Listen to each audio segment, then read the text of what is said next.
Just grab this opportunity in this community crafted by us.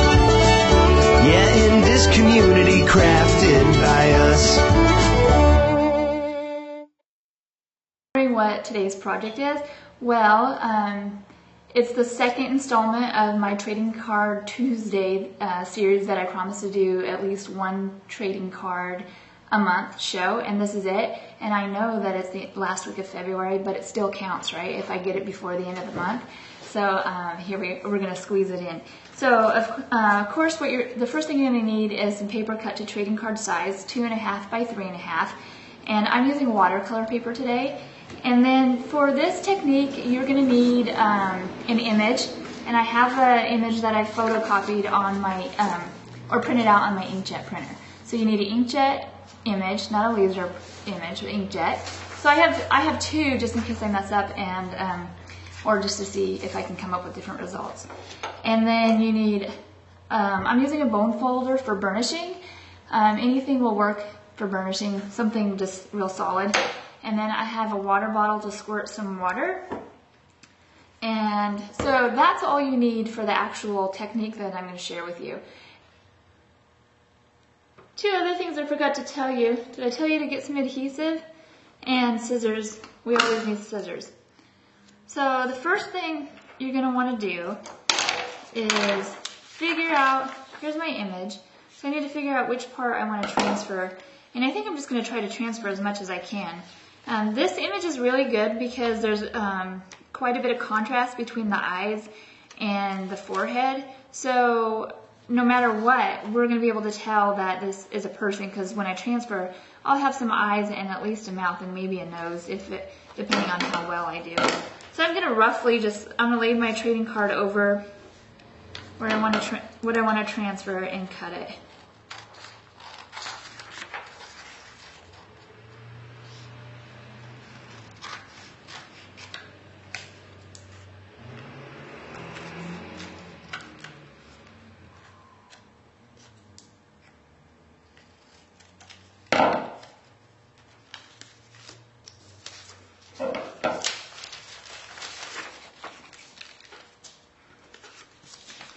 Another image here that I'm going to try at the same time, and this one's just printed on a different setting.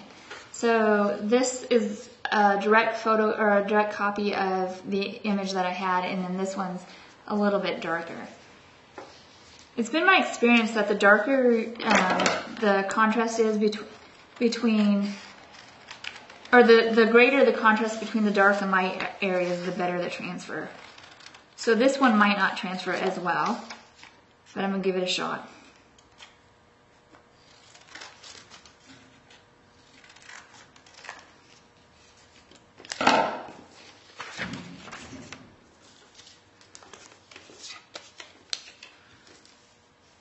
The first thing I want to do is get my watercolor paper wet, just lightly.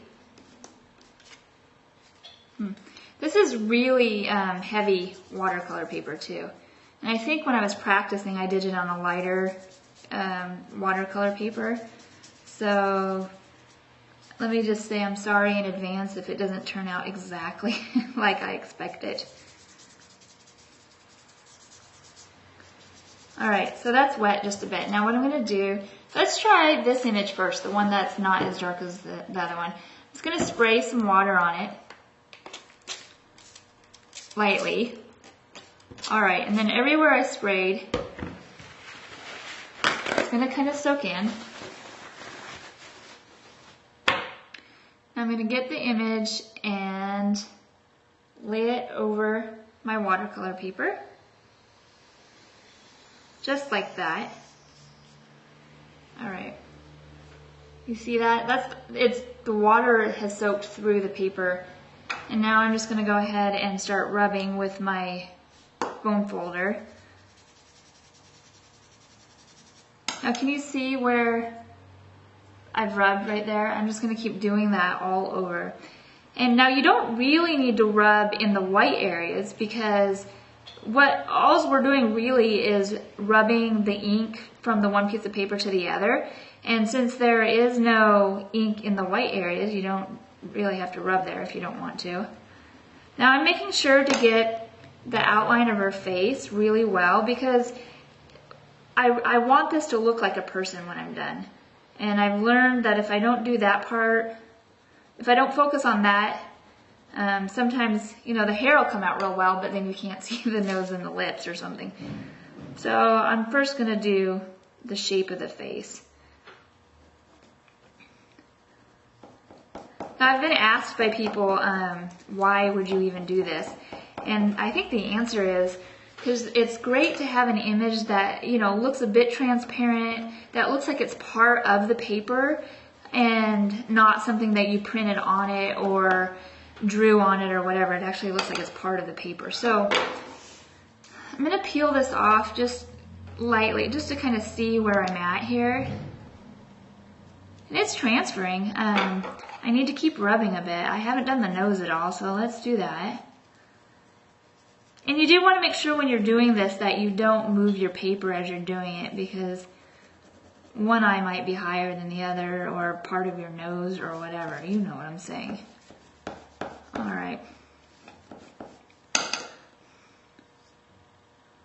So there it is. It's a little brown. I'm going to keep rubbing just a bit more. So this looks different than what I was practicing with, and it could be because the image is browner. It could be because I use a different printer, different watercolor paper, who knows. So there we have it. She's not very pretty, but I mean, you can definitely tell that it's a person, right? So what a great way to put an image onto something without drawing or painting or running it through the printer. So let's try it on this other one.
For joining me today for this episode of Crafted by Us. I really hope that you enjoyed today's project and are inspired enough to try the technique at least once or twice and see how it goes. Remember, if you have more questions or you're interested in some of the other projects I've done, you can find all that information as well as leave a comment about today's show at my website at www.craftedby.us.